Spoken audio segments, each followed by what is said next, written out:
What if the most dangerous predator in the galaxy didn't want to kill you, but to protect you? And what if the only thing standing between them and your total extinction was your own, seemingly insignificant cleverness? It's a feeling we all know, a deep and quiet frustration that simmers beneath the surface of our lives. Ever wondered why your effort doesn't equal your results? You pour your heart, your mind, your very soul into a project, a relationship, a goal, only to be overlooked, underestimated, or dismissed. You see others, seemingly stronger, louder, more naturally gifted, glide past you with a fraction of the effort. It's the story of the underdog, a narrative written into the very fabric of our struggles. You feel unseen, unheard, and you start to question if your unique way of thinking, your particular brand of cleverness, has any value at all in a world that only seems to reward brute force and established power. This feeling, this doubt, isn't just a personal struggle. It is a story that was once written across the stars, the story of all of humanity. But this story isn't just about spaceships and aliens.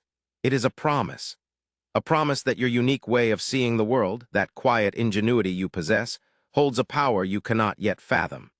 This is the story of how a species deemed weak and insignificant by an entire galaxy rewrote the fundamental rules of power, not with bigger ships or stronger armor, but with a type of intelligence the universe had never encountered.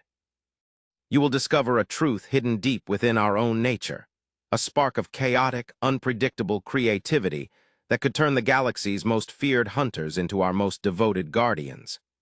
This is the story of how humanity's cleverness earned the loyalty of alien huntresses, and in understanding their story, you might just unlock the true potential of your own. To comprehend the magnitude of this shift, you first have to understand the galactic order. The Galactic Consortium was not an empire built on conquest, but on a more insidious form of control, consensus. A monolithic bureaucracy of ancient, starfaring races who had long ago perfected their own evolution. They were beings of awesome power, of crystalline thought patterns, of flesh woven with hard light, of minds that spanned star systems. For millennia, they had curated the galaxy, pruning and guiding the evolution of younger races, judging them on a simple, brutal metric: genetic stability and predictable power.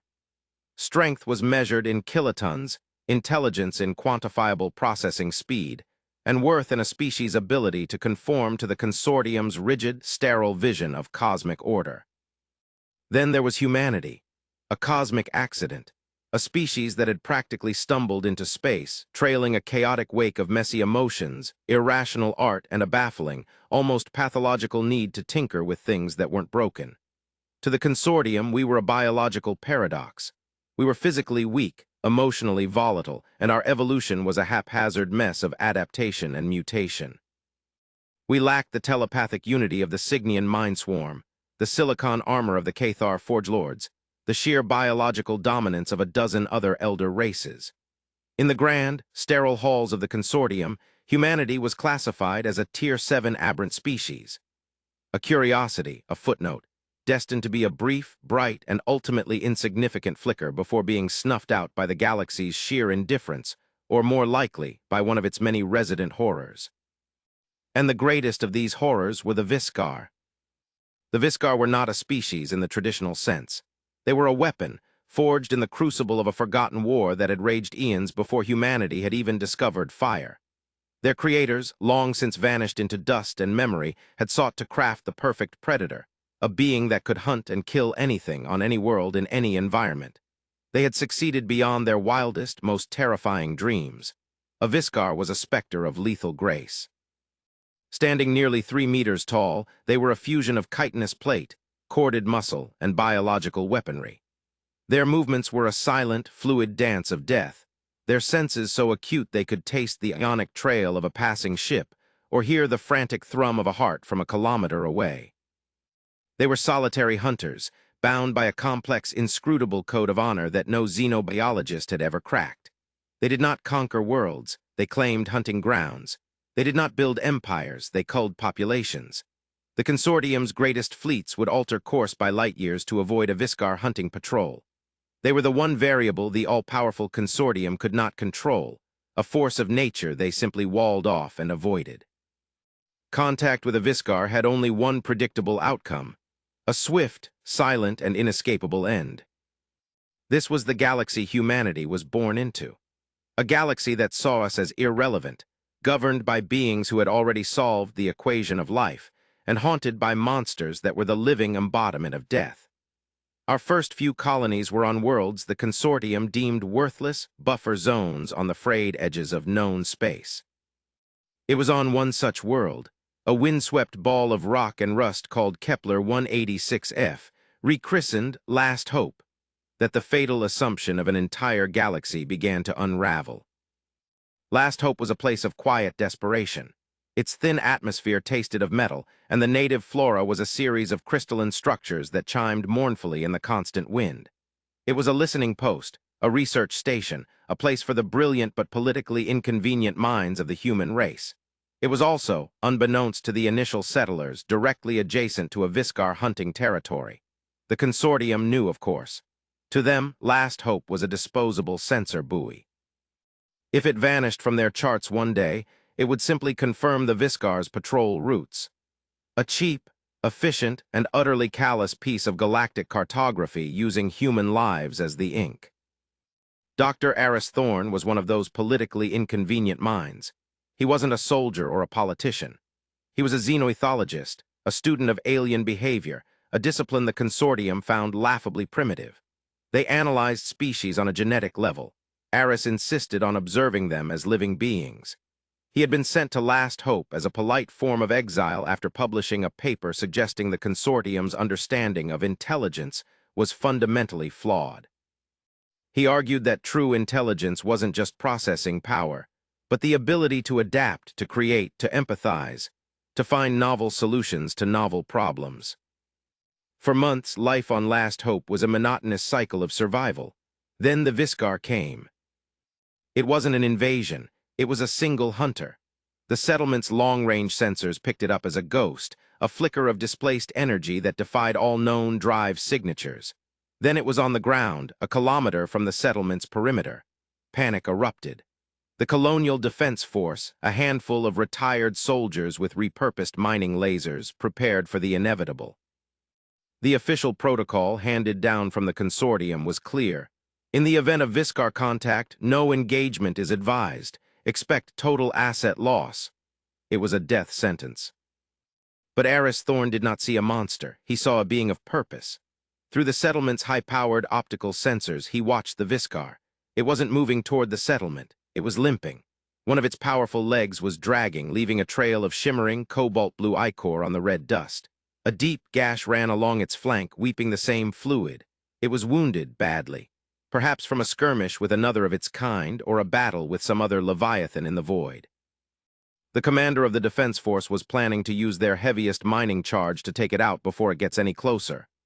A desperate, futile gesture. Aris pleaded with him. "Don't you see?" he urged, his voice strained.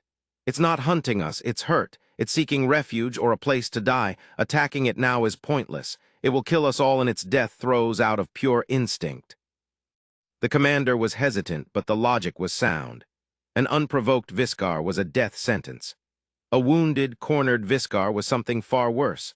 So they waited, and Aris watched.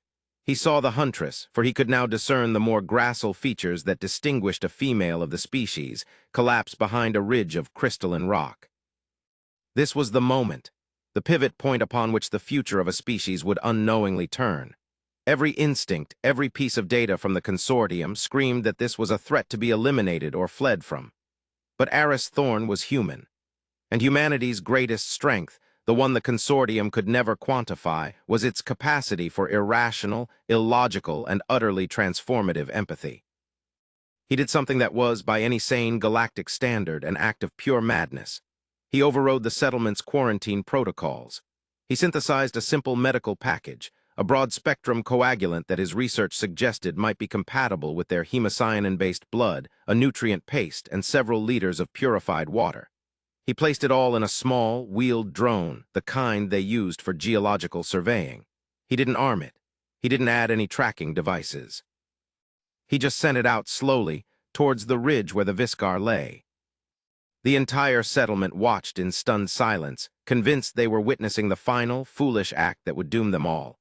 The little drone trundled across the red dust, its wheels kicking up small plumes of ochre. It stopped 50 meters from the ridge. Then, using an external speaker, Aris did one more thing. He didn't transmit a complex mathematical proof or a plea for mercy. He broadcast a recording. It was a simple, ancient piece of human music, a solo cello suite by Bach. A piece full of melancholy, complexity, and a strange, resilient beauty. For a long time, nothing happened. The wind howled, the crystals chimed, and the cello's mournful voice echoed across the desolate landscape. Then the Viscar's head rose above the ridge. It was a terrifying visage, a mask of predatory perfection. Its multifaceted eyes, glowing with a soft internal light, fixed on the small drone. It could have vaporized it with a flick of its integrated wrist weapon. It could have ignored it. Instead, it listened. Slowly, painfully, the huntress dragged herself out from behind the rock. She watched the drone for a full 10 minutes, her head tilted in what could only be described as a gesture of profound curiosity. The music continued to play. Then, with a caution that seemed alien to such a creature, she approached the drone. She circled it, sniffing the air, her senses analyzing every molecule. She nudged the medical package with her snout. Her claws, each a razor of obsidian, extended and then retracted. Finally, she picked up the package. She didn't crush it. She held it with a delicacy that defied her monstrous form. She looked back towards the distant, hidden dome of the human settlement. Her multifaceted eyes seemed to stare directly at the lens Aris was watching through. There was no malice in that gaze, no threat. There was something else, something no human had ever seen in a Viscar before: assessment, calculation, a dawning awareness. She took the supplies and retreated back behind her rock. The music played out, and then there was only silence. The next morning she was gone. The only sign she had ever been there was the drone, sitting unharmed in the dust, and next to it, a single shed claw. A perfect obsidian blade laid carefully on the ground. A token, a message, a beginning. That single act of what the consortium would call evolutionary sentimentality did more to change humanity's place in the galaxy than a century of diplomacy or a fleet of warships ever could have. It was the first win. It was a crack in the foundation of everything the galaxy thought it knew about power, about predators, and about the strange, unpredictable little species from the Sol system. The story had begun, not with a bang, but with a cello suite and a box of bandages. And it proved, in that one quiet moment, that the most powerful force in the universe isn't always the one that destroys, but the one that has the cleverness and the courage to heal. The Viscar Claw became the most studied artifact in human history. It sat in a vacuum-sealed case in Aris Thorne's lab on Last Hope, a constant, tangible reminder of the impossible moment that had transpired. To the defense commander and most of the colonists, it was a sigh of relief, a bullet dodged. To Aris, it was a question. The Viscar, a creature of pure, lethal instinct, had been presented with an anomaly, an offering from a creature it should have perceived only as prey. And it had responded not with violence, but with curiosity, and then with a gesture that, in any terrestrial predator, would be interpreted as a form of reciprocity. A gift. This deepened the value of what had happened. It wasn't just a lucky break. It was a data point suggesting a profound cognitive depth in the Viscar that the consortium, with all its advanced technology and millennia of experience, had completely missed. Their fatal assumption was that the Viscar were simple killing machines. They analyzed their genetics, their combat prowess, their weapon outputs. They never bothered to analyze their spirit, for the simple reason that they didn't believe they had won. They had made the biggest mistake in galactic history. They confused predator with monster. Aris Thorne began to dedicate his entire existence to understanding this. He established a new protocol at the settlement. Small, automated drones were sent to the edge of the Viscar's recognized territory, a vast, shadowy expanse of canyons and petrified forests known as the Silent Veil. These drones didn't probe or scan. They just existed. Some would broadcast different types of music: classical, jazz, ambient electronic. Others would project simple, non-threatening holographic images: a rotating cube, a fractal pattern, a recording of falling rain. Still others would occasionally leave small, inert offerings: intricately carved pieces of the native crystalline wood, polished stones, even simple metal puzzles. For months, there was no response. The drones were simply ignored. The consortium, monitoring the colony's transmissions, sent a formal inquiry warning Aris that his artistic overtures to a force of nature were a waste of resources and potentially provocative. They ordered him to cease his useless project. Aris, for the first time in his life, directly disobeyed a consortium directive. He knew he was on the verge of something monumental. The breakthrough came 3 months later. A drone broadcasting a complex piece of human mathematics, the visual representation of a Mandelbrot set, a symbol of infinite complexity born from a simple formula, went silent. Its camera feed cut out. The colonists feared the worst. But 24 hours later, the feed flickered back on. The drone was in a new location, deep within the silent veil, a place their drones couldn't have reached on their own. It was sitting in the center of a vast, natural amphitheater, surrounded by towering rock spires. And sitting around it in a perfect circle were 3 Viscar. They weren't threatening it. They were observing it just as the first one had. The holographic Mandelbrot set was still projecting, its psychedelic colors dancing across their chitinous armor. The feed was shaky, but Aris could see them. The Huntress from the first encounter was there, recognizable by a faint scar on her flank where the wound had healed. The other 2 were larger, their armor darker, etched with the scars of countless battles. Elders, matriarchs. Then one of the elders approached the drone. It didn't touch it. Instead, it began to use its own claws to scratch patterns into the dusty ground. They weren't random scratches. They were geometric, symmetrical. They were complex, repeating patterns that seemed to echo the logic of the Mandelbrot set, but in a completely alien aesthetic. It was communication. It was mathematics. It was art. This was the moment Aris's theory was proven. The Viscar were not just hunters. They possessed a deep, powerful, but non-verbal intelligence. They thought in patterns, in logic, and aesthetics. Their minds were as elegant and lethal as their bodies. For eons, no one had tried to speak to them in a language they could understand. The consortium had tried to speak with threats and force. Humanity, through the strange and wonderful mind of Aris Thorn, had tried to speak with Bach and fractals. And the Viscar had answered. This sealed his credibility, not with the consortium, but with his own people, and more importantly, with the Huntresses themselves. The story of what was happening on Last Hope began to leak out. Smuggled data bursts, encrypted messages sent along pirate networks. On other human worlds, people started to talk. They called it the Thorn Protocol or the Last Hope Overture. It was a radical new form of diplomacy, one based not on negotiation, but on mutual intellectual curiosity. The interactions escalated. Aris and his team built more complex puzzles, leaving them at the border. The Viscar would return them, solved with new puzzles of their own, intricate arrangements of rocks, complex etchings in the canyon walls. It was a slow, patient conversation between 2 profoundly different intelligences. The humans learned that the Viscar valued elegance and efficiency above all else. A solution to a puzzle wasn't just correct or incorrect. It was judged on its beauty, its simplicity. This was the spark within humanity that the Viscar seemed to recognize. Not our strength, not our technology, but our cleverness, our ingenuity, our ability to create beautiful solutions.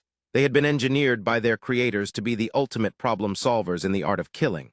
But that same powerful intellect had been starved for millennia with no other problems to solve. Humanity was providing them with a new kind of hunt, the hunt for knowledge, for pattern, for beauty. Then came the crisis that would cement the alliance. The crystalline flora of Last Hope, the very thing that made the planet so unique, began to die. A blight, a microscopic, space-borne fungus had arrived on a meteorite and was spreading rapidly. The crystals would turn a dull gray and then crumble into dust. The chimes of the wind died down, replaced by a ghastly silence. For the colonists, it was a catastrophe. The crystals were a vital part of the planet's atmospheric filtration system. Without them, the air would become unbreathable within a year. The colony's scientists worked frantically, but the fungus was unlike anything they had ever seen. It adapted to every antifungal agent they created. It was intelligent in a horrifying, viral way. The consortium, when petitioned for aid, sent back a formal, sterile response. The ecological stability of Tier 7 worlds is not within the purview of the consortium's immediate action protocols. We advise evacuation. But there was nowhere to evacuate to. Humanity had no other worlds. This was their last hope. Desperate Aris did something even more audacious than his first encounter. He took a sample of the blighted crystal, put it in a container, and programmed a drone to take it to the Viscar's meeting place. Alongside it, he sent a complete data stream of all their failed attempts, all their biological analyses, all their desperate, flawed solutions. He wasn't asking for a cure. He was just sharing the problem. It was a gesture of ultimate intellectual vulnerability. The Viscar matriarch, the one Eris now privately called Shaper because of the patterns she drew, met the drone. She examined the dead crystal, then the data stream, which was projected as a complex, shifting light pattern. She watched it for hours. Then she turned and let out a series of clicks and chirps, the first vocalizations any human had ever recorded. The other two Viscar emerged from the shadows, and together they looked at the data. They communicated with subtle shifts of their bodies, a language of posture and motion. For a week there was no response. The blight spread. Hope began to fade in the settlement.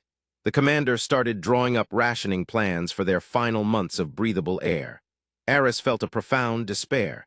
Had he finally overstepped? Had he presented them with a problem too mundane, too biological for their abstract minds? Then on the 8th day, the drone returned. In its cargo hold was a single living Viscar pup. It was small, no bigger than a large dog, but it was a perfect miniature of the adults. And it was carrying something in its mouth, a root, a gnarled, unimpressive-looking native root from some deep, unexplored cavern. Alongside the pup, the matriarch, Shaper, had left a new etching in the sand. It wasn't a puzzle, it was a diagram. A complex, layered depiction of the blight's cellular structure, and next to it, the chemical structure of a compound found within the root. And there was a third element, a drawing of a human hand next to a Viscar claw, pointing to a specific molecular bond in the blight that needed to be broken. The Viscar had solved it, but they had done more than that. They understood the blight was a biological problem, something their own claws and weapons couldn't fix. They had identified a native plant that contained a precursor chemical, but their own biology was incapable of synthesizing the final enzyme needed to turn it into a cure. The diagram was a recipe. It was telling the humans, here is the key, your clever hands and your technology must turn it. They had also sent their young. In Viscar culture, as Eris would later learn, to entrust another with your young, even for a moment, was the ultimate sign of trust. It was the equivalent of making someone a blood relative, a member of the pack. They weren't just allies anymore. They were family. The human scientists, galvanized by this new hope, went to work. The recipe was flawless. They synthesized the enzyme, combined it with the crushed root, and created an aerosol agent. Within days of deploying it, the blight began to recede. The gray crystals regained their luster, and the soft, chiming song returned to the winds of last hope. Humanity had saved itself, but it had only been possible because of the Viscar's unique perspective. They saw the pattern in the chaos that the humans, for all their science, had missed. And the humans had provided the final, crucial step of synthesis and application, a form of cleverness the Viscar did not possess. It was the ultimate proof of the power of collaboration between two wildly different forms of intelligence.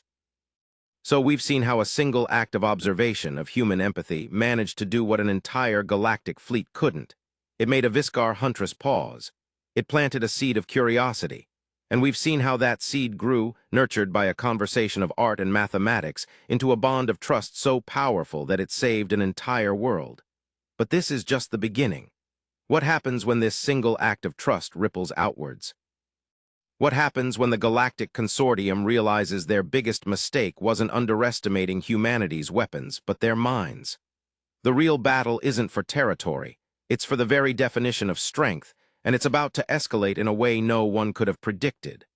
The loyalty of the Huntresses had been earned, but now it would have to be tested. Think about it for a moment. When was the last time you solved a problem not by forcing a solution, but by simply changing your perspective? By offering help where everyone else saw a threat? By sharing your vulnerability and your process, instead of just presenting a perfect, finished product? The story of Last Hope is a cosmic reflection of a deeply personal truth. Sometimes the most profound breakthroughs come from the most unexpected collaborations. The news of what transpired on Last Hope could not be contained. Despite the consortium's attempts to classify the data and dismiss it as a localized anomaly, the story spread through the subspace networks like wildfire. For the first time, humanity had a narrative that wasn't about victimhood or desperation. It was a story of ingenuity, a testament to a different kind of power. On Earth and the other fledgling colonies, a new sense of pride and purpose began to bloom. The Thorn Protocol became a foundational text for a new generation of diplomats and scientists. Humanity began to see its emotional complexity and chaotic creativity not as a weakness, but as its greatest, most unique asset. The spark within was becoming a flame. But flames attract attention, and the attention of the Galactic Consortium was rarely benign.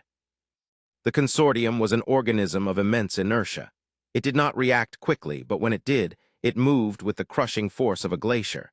The events on Last Hope presented them with an intolerable paradox. A Tier 7 aberrant species had not only survived contact with the Viscar, but had seemingly formed some kind of symbiotic relationship. This defied every predictive model they had. It was a variable that could not be allowed to exist. Their fear was not of a human-Viscar alliance attacking them. They were still confident in their overwhelming technological superiority. Their fear was of chaos, of unpredictability. Humanity was a virus of thought, and it had just infected the galaxy's most untouchable and terrifying system. The first move was subtle. A high-ranking consortium adjudicator, a being named Xyler of the Cygnian Mindswarm, arrived at Last Hope. Xyler was not a creature of flesh and blood, but a Gestalt consciousness inhabiting a swarm of billions of nanomachines, which coalesced into a shimmering, humanoid form. It communicated not with sound, but by projecting thoughts directly into the minds of those it addressed. A cold, sterile, and deeply invasive process. Xyler's official purpose was to assess the anomalous ecological recovery of the planet. Its true purpose was to sever the connection between the humans and the Viscar. It met with Eris Thorn and the colony's leadership. Xyler's projected thoughts were devoid of warmth or curiosity. They were scalpels, dissecting Eris's reports, searching for flaws in his logic. "Your conclusions are based on anthropomorphic projection, Dr. Thorn," Xyler projected, its form shimmering with condescension. "You attribute complex cognition to a creature that is nothing more than a biological weapon running on ancient instinctual code. You have not formed an alliance. You have merely, through sheer luck, avoided triggering its prey response." Eris stood his ground. "With respect, adjudicator, your models failed to predict our survival. They failed to predict the Viscar's assistance in curing the blight. Your instinctual code created a cure for a problem it had no business understanding. Perhaps the model is what's flawed, not our interpretation." Xyler's shimmering form tightened. "The Viscar are a tool of galactic stability through fear. Your interaction with them undermines that stability. They are a scalpel. You are teaching it to think. It is an unacceptable risk. The Consortium has decreed that all further contact is forbidden. We will be erecting a quantum containment field at the edge of the Silent Veil. Your conversation, as you call it, is over." The threat was clear. The Consortium was going to put the monster back in its cage and humanity back in its box. Eris knew that severing the connection now would be a disaster. The trust was still new, fragile. To the Viscar, who communicated through patient exchange, a sudden, unexplained silence would be interpreted as the ultimate betrayal. It could turn their newfound curiosity back into cold, lethal indifference, or worse, into a sense of being wronged. As the Consortium ship began its orbital maneuvers to deploy the quantum field emitters, Eris and his team had to think. They couldn't fight the Consortium ship. It was a fool's errand. They couldn't physically stop the deployment. They had to use the one weapon they had, their cleverness and their understanding of the Viscar. Eris recalled the Viscar's fascination with elegant, efficient solutions. He remembered their response to the Mandelbrot set, a thing of infinite complexity born from a simple equation. The problem now was not biological, but tactical. How do you defeat a quantum containment field without firing a single shot? The answer came from a surprising source, a young astrophysicist on his team named Lena Petrova.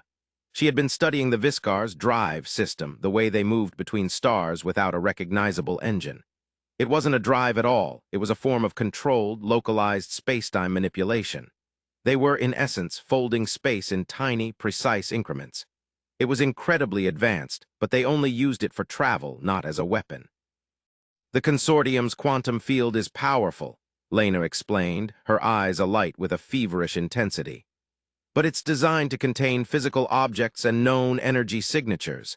It works by creating a potential well, a gravity gradient that's impossible for a ship to climb out of. It's a brute force solution. Aris saw where she was going. It's an elegant prison, but it's not a smart one. Exactly, Lena said. It's a wall, but the Viscar don't use doors. They change the shape of the room. Their plan was audacious and hinged on a dozen variables they couldn't control. They couldn't communicate it to the Viscar directly, not with Xyler monitoring all their transmissions. They had to send a message the way they always had, through a puzzle. They designed a new holographic projection. It wasn't a piece of art or mathematics. It was a simulation, a dynamic three-dimensional map of the solar system. In the simulation, a large, translucent sphere representing the consortium's containment field was slowly enveloping the planet Last Hope. Inside the sphere, a small, pulsing light represented the human colony. Outside, 3 other lights represented the Viscar.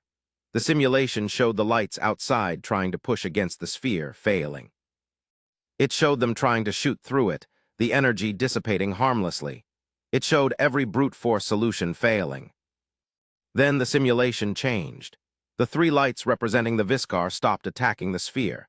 Instead, they moved to precise, triangulated positions around it, and they began to emit a low-frequency resonance, not at the sphere, but at the fabric of spacetime itself. In the simulation, the space around the sphere began to warp, to twist. The containment field, which relied on stable spacetime geometry to function, began to flicker. It wasn't being destroyed. It was being rendered incoherent, its fundamental principles undermined by the warping of the medium it existed in. The sphere flickered and vanished. The simulation looped. They sent the drone with the holographic puzzle to the border, just as the consortium ship began deploying the first emitter buoy. It was a race against time. Xyler's voice echoed in Aris's mind, cold and triumphant. "Your futile gestures are noted, Doctor. The age of chaos is over." But down on the surface, the Viscar had received the puzzle. Shaper, the matriarch, and her 2 companions watched the simulation loop once. Twice. They didn't need a third viewing. They understood the elegant, devastating logic of the solution. It wasn't an attack. It was a redefinition of the problem. As the consortium's field began to power up, a shimmering distortion in the very air around the human settlement, 3 ghost-like signatures appeared on the colony's sensors, far beyond the perimeter. The 3 Viscar matriarchs. They weren't moving towards the colony or the consortium ship. They moved to the exact triangulated points depicted in Lena Petrova's simulation. Aboard the consortium vessel, Xyler registered their appearance. "Insignificant," it projected to its crew. "They are observing their cage being built. They are powerless." Then it happened. The Viscar did not fire a weapon. They began to hum. It was not a sound, but a vibration in reality itself. A low-frequency resonance that human sensors could barely detect, but could feel as a strange, tingling pressure in the air. The 3 Viscar, acting in perfect unison, began to subtly and precisely warp the spacetime geometry around the deployment area. The effect on the quantum containment field was catastrophic.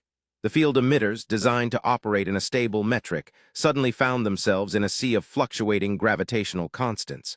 Alarms blared across the bridge of Xyler's ship. The field flickered violently, its energy readings going haywire.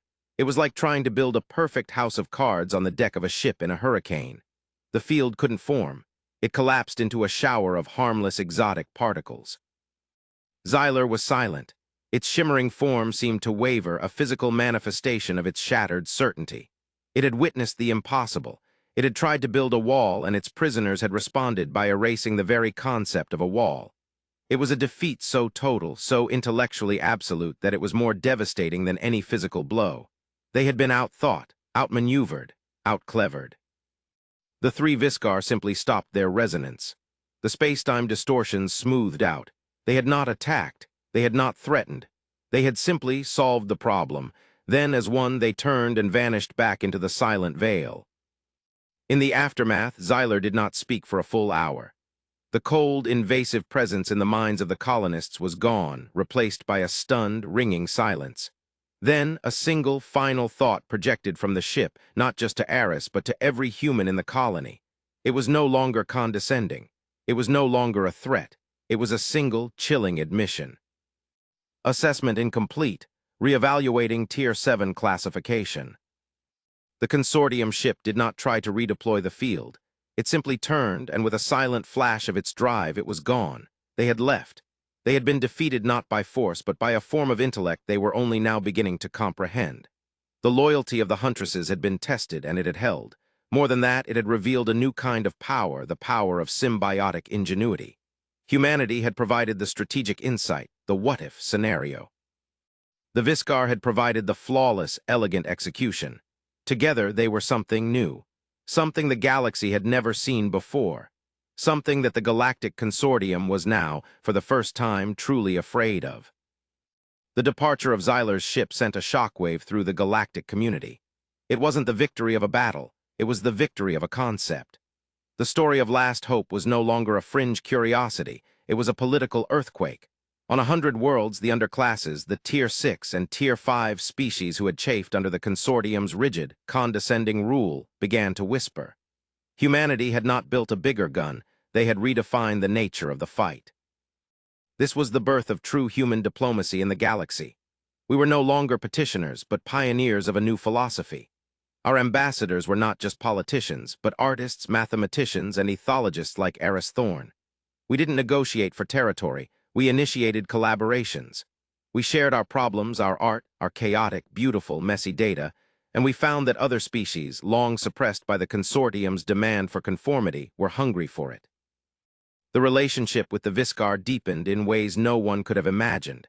It was no longer just about puzzles and survival. It was about coevolution.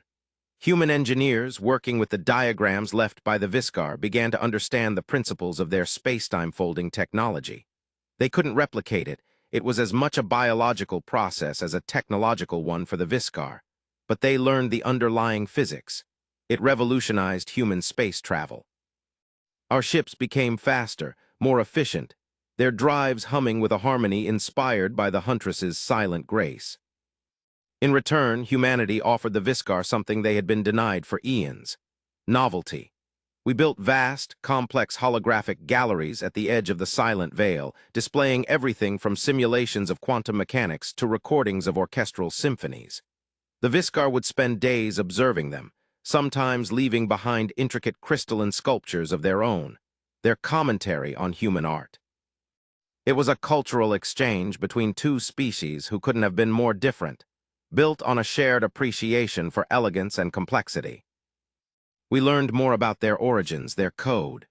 They had been created as weapons, yes, but their creators had built in a fail-safe, a core directive they themselves had perhaps forgotten.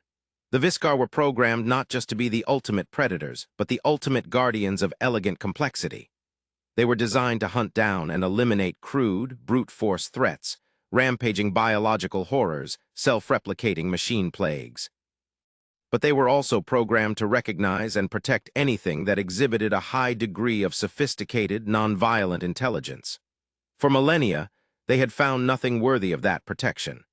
The consortium, with its heavy-handed control and technological brute force, was, in their silent calculus, just another form of blight. Humanity, with its art, its music, its mathematics, its irrational empathy, was the first thing they had ever encountered that triggered their long-dormant guardian protocol. Our cleverness wasn't just a trait they admired. It was the very thing their deepest programming compelled them to defend. Our survival had become their sacred duty. The predator now trusted the human, because the human was the first being in the cosmos to speak to its soul, not just its claws. But the galaxy is not a peaceful place. The consortium, reeling from its intellectual defeat, was not humanity's only problem. On the other side of the Orion Spur, another power was watching these developments with keen interest: the Zethian Empire. The Zethians were everything the consortium was not. They were a singular species, a race of insected warriors driven by a fanatical belief in genetic superiority and manifest destiny. Where the consortium ruled through bureaucracy, the Zethians ruled through conquest. They saw the galaxy as a resource to be consumed, and lesser species as fuel for their ever-expanding war machine.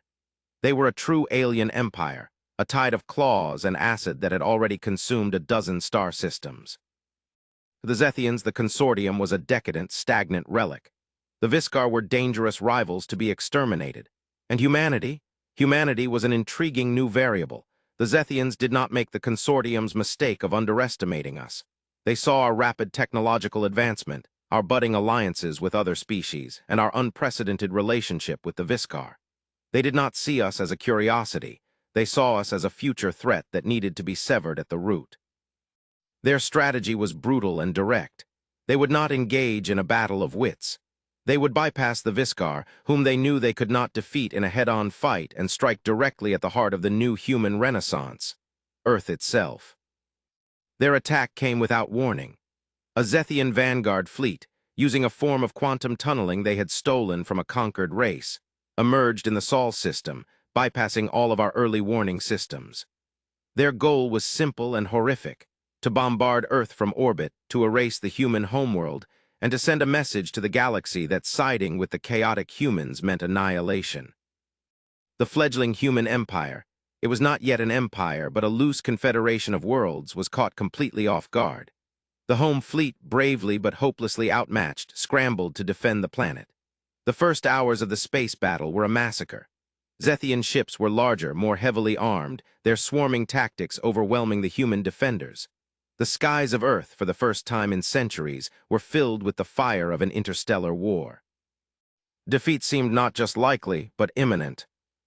On last hope, half a galaxy away, the news arrived as a garbled, desperate plea. The link to Earth was degrading as orbital communications were destroyed. Aris Thorn and the colony's leaders felt a despair deeper than any they had known. Their greatest triumph was about to be rendered moot by an act of savage, overwhelming force. They were too far away. Their ships were too slow. There was nothing they could do. But Aris refused to accept it. He went to the border, to the place of meeting. He didn't bring a puzzle this time. He projected the last, desperate tactical feeds from the Sol system. He showed the Zethian ships, the burning hulks of human vessels, the energy beams striking the upper atmosphere of a blue and white world. He showed them Earth. He showed them home. Shaper and the other matriarchs arrived. They watched the projections in utter stillness. They saw the Zethian tactics, the swarming, the brute force, the lack of artistry or elegance. They saw the desperate, clever, but failing maneuvers of the human ships. They saw the chaos. But it was a different kind of chaos than humanity's. This was the chaos of entropy, of destruction for its own sake. It was crude. It was inefficient. It was, to the Viscar, the ultimate offense. It was an ugly solution. Shaper turned her head from the projection and looked at Aris. Her multifaceted eyes seemed to burn with a cold, ancient fire. She let out a single, sharp chirp. It was not a sound of curiosity or communication. It was a call, a summons. And all across the silent veil, and on a dozen other worlds that served as their hunting grounds, the Viscar answered. From the shadows of dead moons and the depths of gaseous nebulae they emerged. Not in ones or threes, but in dozens, then hundreds. It was a gathering of ghosts, a silent, lethal tide of hunters mobilizing for the first time in 10,000 years. They were not just the matriarchs now, but prime hunters, young bloods, ancient, solitary stalkers who had not answered any call for millennia. They converged on last hope, a silent, terrifying armada of living ships. They did not need a command from Aris. They had seen the problem. They had seen the threat to the elegant complexity they had sworn to protect. They needed only one thing from the humans: a destination. Lena Petrova and her team worked with a speed born of desperation. They couldn't give the Viscar a map in a language they understood. They had to give them a target in a language of physics. They calculated the unique quantum resonance of the Sol system, a signature as unique as a fingerprint. They converted it into a complex, multi-layered geometric pattern, a target puzzle, and broadcast it on a single, tight beam towards the Viscar fleet. Shaper received it. She looked at it once. And then, in a move that broke every known law of physics as understood by the Consortium and the Zethians, the entire Viscar fleet vanished. They didn't jump to hyperspace. They didn't open a wormhole. They simply folded the galaxy. The distance between last hope and Earth, a journey that would take a human ship months, was crossed in an instant. In the Sol system, the Battle of Earth was in its final, desperate moments. The planetary shields were failing. The Zethian commander aboard his flagship was preparing to give the order for the final, planet-shattering bombardment. His victory was assured. And then reality tore open. Not in one place, but in 1,000 places at once. All around the Zethian fleet, space itself seemed to twist and unfold, and from these impossible geometries the Viscar emerged. They appeared inside the Zethian formations, behind their lines, above and below them. There was no warning. There was no approach. One moment the Zethians were alone. The next, they were surrounded by an army of specters. What followed was not a battle, it was a culling. The Viscar did not fight like a fleet. They fought like a pack of wolves in a sheep pen. Their movements were coordinated, yet individual. They did not fire massive energy volleys. They used their precision space-time manipulation to simply move Zethian ships into each other's lines of fire. They warped space directly in front of an incoming torpedo, causing it to detonate harmlessly in its own launch tube. A Viscar hunter would attach itself to the hull of a Zethian dreadnought, and instead of blasting it, it would use a localized resonance to simply vibrate the ship's reactor out of phase with reality, causing it to harmlessly dissipate into the void. It was the ultimate expression of their philosophy. Maximum effect, minimum effort. It was lethal, silent, and terrifyingly elegant.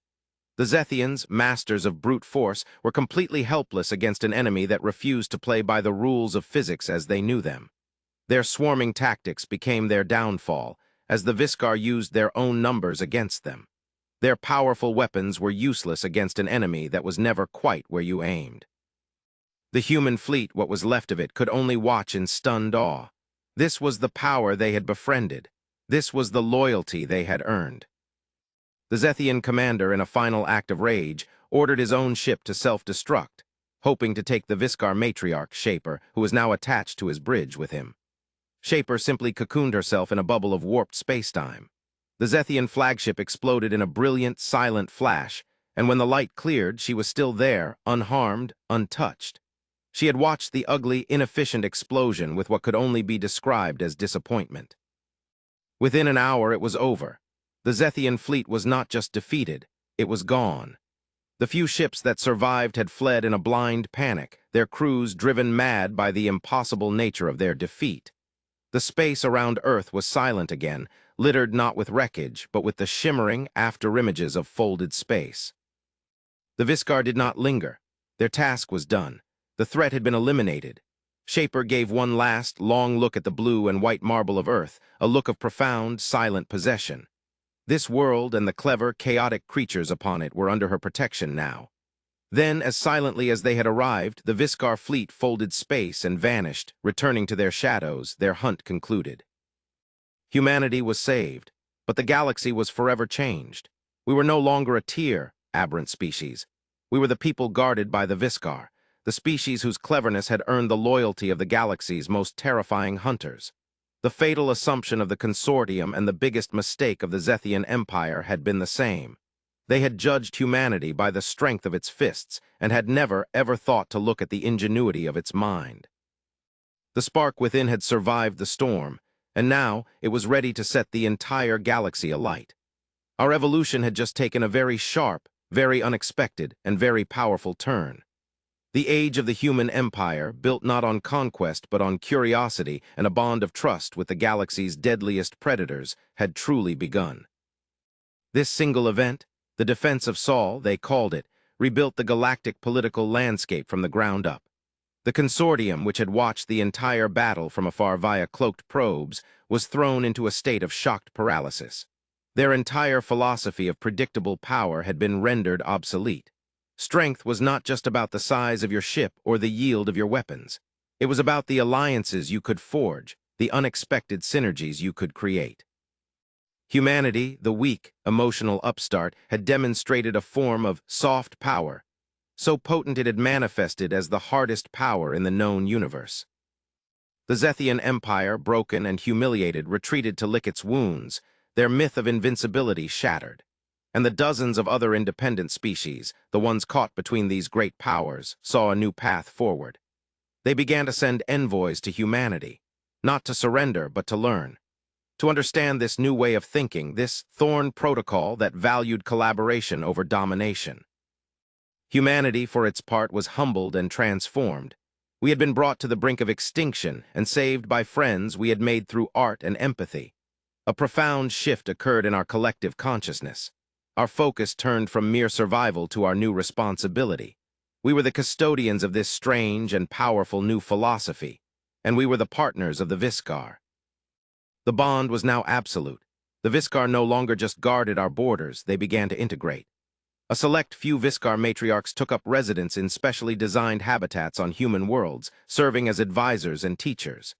They did not speak, but through human intermediaries trained to interpret their subtle language of posture and their intricate sand diagrams, they taught us.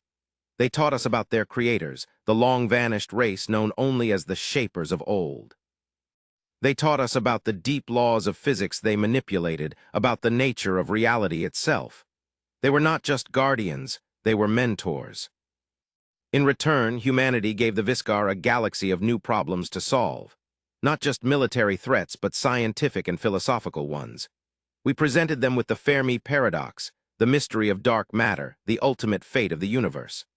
Their powerful, pattern-seeking minds, starved for stimulus for so long, reveled in these new hunts. Together, human creativity and Viscar analytical elegance began to unlock secrets of the cosmos that had remained hidden for billions of years. Our combined potential was staggering. This new reality forced a moment of reflection, a summary of our journey. We had started as cosmic nobodies, a species whose defining traits were considered liabilities. We were poised to be a footnote in the galactic record, but by embracing the very things that made us different, our illogical empathy, our chaotic creativity, our infuriating, wonderful cleverness, we had upended the entire system. We did not become strong by imitating the powers that be. We became strong by being unapologetically, uniquely human. The Viscar did not come to respect us in spite of our nature, but because of it. We had projected our benefit not through threats, but through the simple, honest sharing of who we were. This journey is a mirror. It forces us to ask a question, a poll of our own soul. What does this mean for me? For you? In a world that often demands conformity, that tells you to fit into a box, to follow a pre-approved path to success, how often do you suppress your own aberrant qualities? That strange hobby, that unique way of looking at a problem, that emotional response that defies cold logic. We are taught to see these as weaknesses, as inefficiencies. But the story of humanity and the Viscar suggests they are the very source of our greatest potential. They are the spark within. The story isn't over. A new galactic order is forming, one centered around the human-Viscar alliance. The old powers are watching and waiting. The future is unwritten, but it will be built on this new foundation of mutual respect and collaborative ingenuity. The next chapter will not be about earning loyalty, but about what we do with that loyalty. How we wield this new power, not just for our own survival, but for the betterment of a galaxy that is slowly, tentatively, beginning to awaken to a new way of being. So I will leave you with this call to action, this challenge for your own community, your own life. Do not wait for the universe to recognize your worth. Show it. Do not hide your unique spark for fear of being misunderstood. Share it.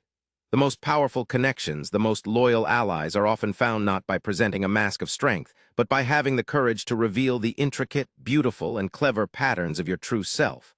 What is the spark within you that the world keeps underestimating? What unseen potential are you holding on to that could, if unleashed, change not just your world, but everything around you? Carry that question with you. Let it be the lens through which you see your own challenges, your own interactions. Because the story of humanity among the stars is a mirror for the story of you, right here, right now. The greatest power isn't always the one that's seen, but the one that is patiently waiting to be discovered, waiting for the right problem, the right connection, the right moment to step out of the shadows and reshape the world. Let the story of our shared future begin with the story you choose to write for yourself, starting today.